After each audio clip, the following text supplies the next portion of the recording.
Saint 11 22 33 m'a dit: est-ce que cette victoire sublime en finale de Ligue des Champions ne balaye pas toutes les humiliations et les désillusions vécues dans les RQSI? Et je pense qu'un club, ça se construit aussi sur des défaites. Je pense pas que Marquinhos aurait été aussi impliqué hier s'il n'avait pas vécu Barcelone, Madrid.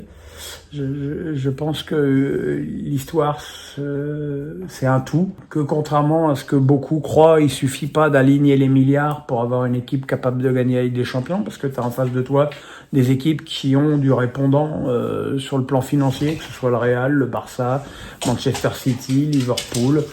T'as des tas d'équipes qui ont finalement autant d'argent que toi. On a été trop sévère et trop moqueur avec le PSG les années où ça marchait pas.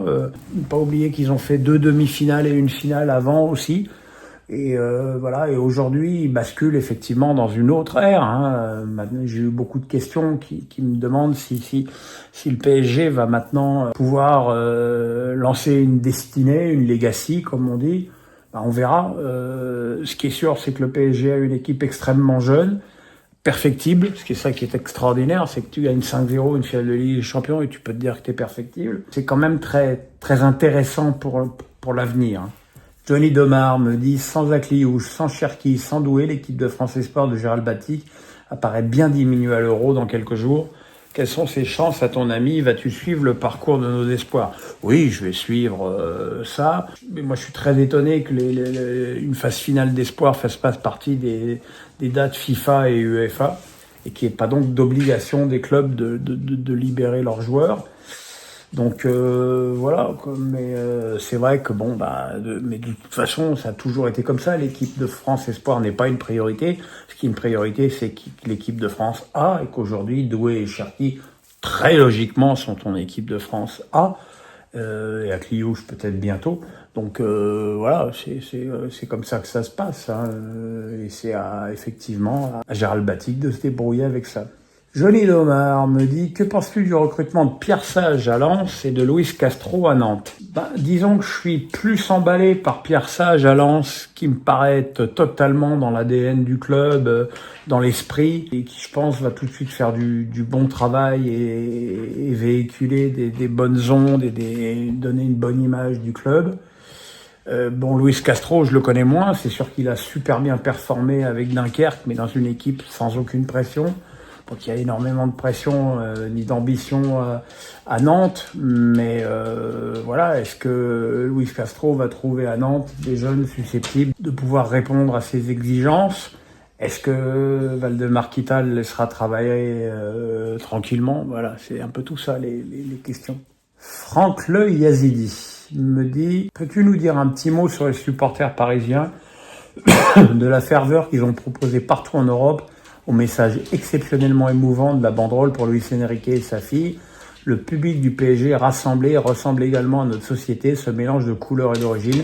Penses-tu que les fans parisiens soient maintenant parmi les plus chauds? C'est vrai qu'il s'est passé quelque chose cette saison avec les supporters du PSG. C'est vrai que on a vu des parquages avec une ferveur incroyable, des banderoles comme on n'en voyait pas avant à Paris non plus. C'est vrai que la banderole en hommage à Luis Enrique et à sa fille, elle était sublime.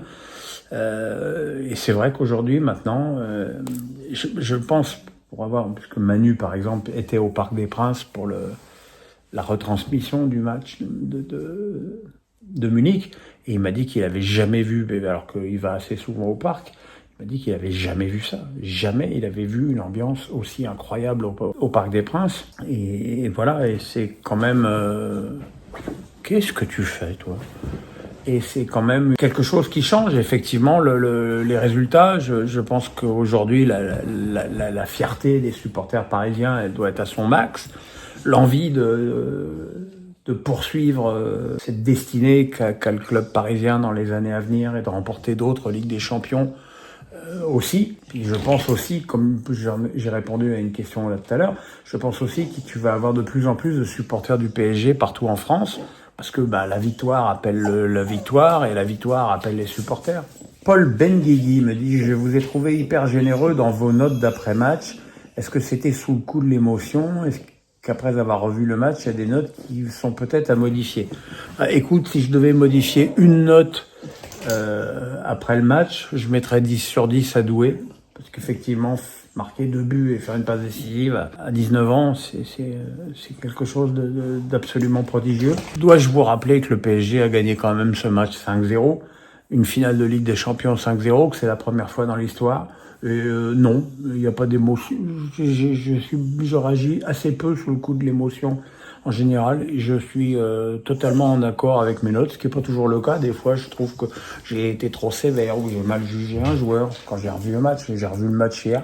Et non, je confirme tout ce que j'ai dit.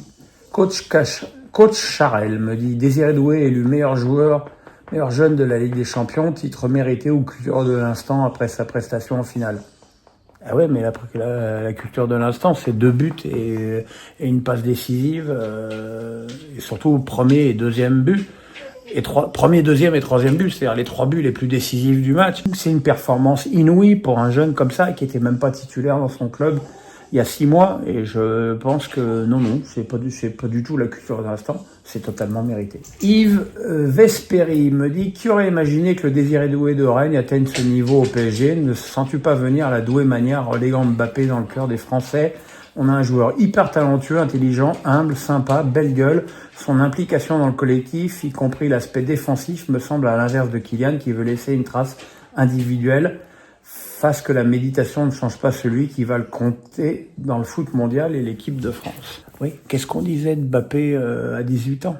On disait tout ce que tu viens de dire sur Doué, intelligent, talentueux, humble, sympa, belle gueule, implication dans le collectif. Voilà. On disait tout ça de Mbappé. Maintenant, il serait aussi injuste et malhonnête de mettre tout ce que Mbappé a fait à la poubelle. Il a quand même mis 4 buts et un but en finale à la Coupe du Monde en 2018 quand la France a gagné. Il est meilleur buteur de la Coupe du Monde au Qatar avec 3 buts en finale. Le mec met 40 buts, il est encore à 42 ou 43 buts, je sais plus, cette saison. Meilleur buteur du championnat espagnol. Ça se respecte aussi. Alors je sais qu'en ce moment la mode est de se foutre de la gueule de Mbappé parce qu'il est parti du PSG l'année où ils ont gagné la Ligue des Champions. Enfin, bon, vous faites quand même pas trop soucis pour lui, il est au Real Madrid et on en reparlera dans 4-5 ans si le Real a soulevé 2 ou 3 fois la coupe dans les années qui arrivent. Moi, je dirais surtout que c'est extraordinaire pour le foot français d'avoir Doué et Mbappé. Voilà, c'est tout pour ce Face à Pierrot. On se retrouve mercredi pour une petite vidéo avec The Paperboard sur l'équipe de France. Jeudi soir, on se retrouve pour les notes et l'analyse de France-Espagne. Dimanche pour, on l'espère, la finale pour les Bleus. Et lundi pour Face à Pierrot, et puis après on plongera très rapidement dans cette Coupe du Monde des clubs. Voilà, le foot ne s'arrête jamais, Pierrot, le foot ne s'arrête jamais. Le pouce, la cloche, on s'abonne. Bye.